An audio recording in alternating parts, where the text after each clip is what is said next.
Magandang umaga po sa ating lahat. Ako po si Jukri, magbabasa ng ika-25 pagbabasa ng cards, ng tarot cards. Samahan niyo po ako ngayong araw na to. Basahin po natin ang napili na mga cards sa ngayong araw.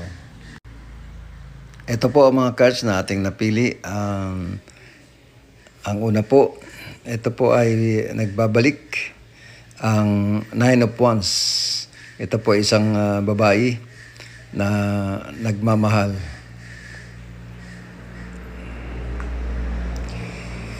Ang ikalawa po ay bago pong napili ang Ten of Cups at makikita po natin na meron po ditong masaya na pamilya.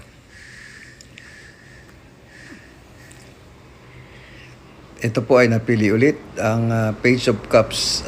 Ito po isang babae na may katamtamang edad. Pansamantala po nating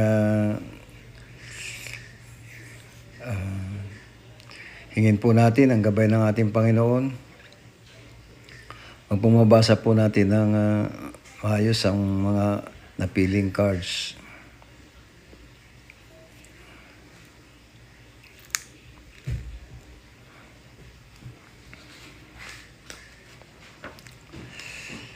Akin pong nakikita, akin pong nararamdaman, at akin pong naririnig ang sinasabi ng ating mga cards.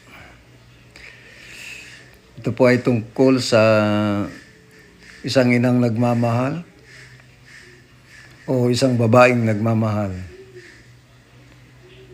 Tinalikuran po niya ang kanyang sariling kagustuhan para sa kanyang mga minamahal, para sa kanyang pamilya. Maaari pong isa siya sa mga inang naiwan ng asawa na pumunta sa malayo o sa ibang bansa. Pwede rin pong isa siya sa mga ina na ng ibang bansa upang magkapera at mapunan ang mga pangangailangan ng kanilang pamilya. Ang ikalawang card po ay makikita natin ang isang masayang pamilya. Doon po sa alapaap ay makita po natin yung Ten of Cups na naghugis sa rainbow. Yan po ang ating tinatawag na hope, pag-asa, ating mga pangarap sa buhay. So ang pamilya po ay masaya. Ganap na natanggap na ang mga biyayang inaasam-asam at hinihingi sa ating Panginoon. Naganap na ang lahat. Isang masayang mag-asawa, masayang mga anak, at masayang pamilya. Ang ikatlo po ay sa ngayon, ikaw na isang anak na babae, pwede rin po nating basahin yan na isang anak na lalaki, ay siyang tumayo upang gampanan ang isang tungkulin na nakakapagsilbi upang makamtan o matanggap ang kasagutan sa lahat ng pangangailangan ng kanyang pamilya. Nakahanda siyang tumulong, solusyonan ang mga problemang dumarating o darating sa kanilang tahanan. Ang ating pong Panginoon ay talagang sadyang napakabait. Matulungin at maawain sa mga taong lumalapit sa Kanya. Kaya wag po tayong lalayo. Lumapit po tayo sa ating Panginoon. Sa Kanya po tayo humawak. Hawakan po natin siya. Magdasal po tayo araw-araw. Hingin natin ang pangangailangan natin sa Kanya. Yang mga kapirahan na yan, yang mga kayamanan na yan, yang mga solusyon sa mga problema natin ay iangat natin sa ating Panginoon.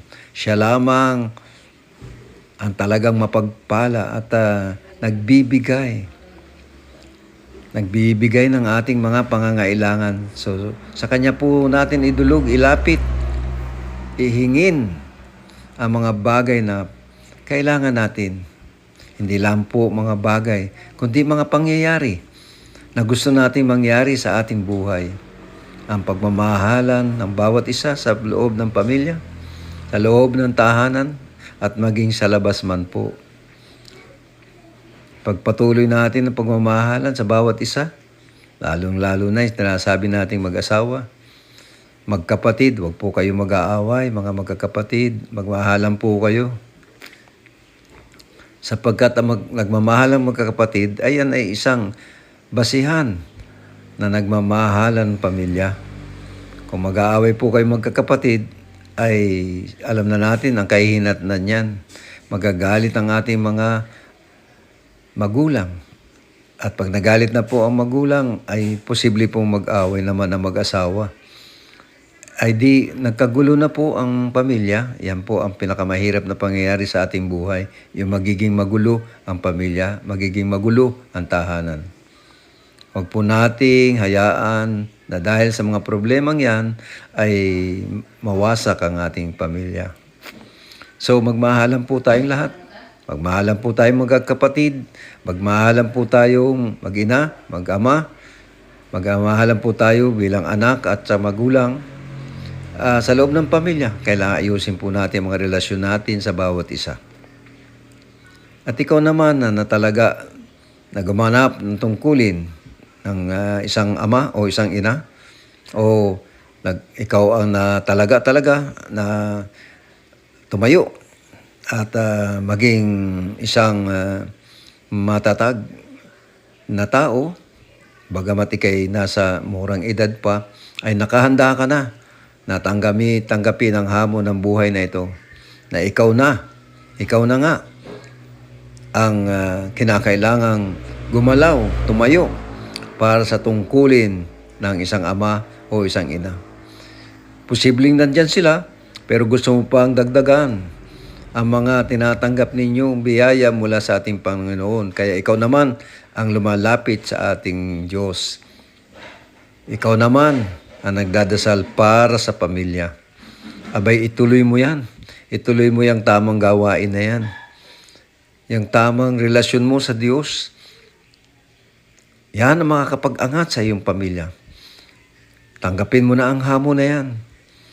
Ikaw na nga ang tatayo bilang ama o ina o dagdag sa kanila para ang inyong pamilya ay ganap na makabangon at matapos na ang lahat ng problema na nandyan sa loob ng tahanan at sa labas man. Ikaw na nga, anak ka talaga para tanggapin lahat ng hamon ng pagkakataon. Maraming salamat sa iyo sa pagtanggap mo sa hamong ito. Huwag kang mawala ng pag-asa sapagkat ang Panginoon ay nasa sa iyo. Lumapit ka lang, humawak ka lang. Huwag kang bibitaw. Ako po si Jukri ay muling nagsasabi, maraming salamat po sa inyong pagsama sa aking pagbabasa sa araw na to na ika-25 pagbasa ng aking mga tarot cards. Hanggang sa muli po at sa muli natin pagkikita ay nandito po ako para kayo ay muling sabihan ng magandang araw po sa ating lahat. Magandang taon po sa ating lahat. Huwag kang mabalisa sapagkat ang Panginoon ay nandyan kahit ikaw ay nag-iisa. Nandyan para tulungan ka. Nandyan para tulungan tayong lahat.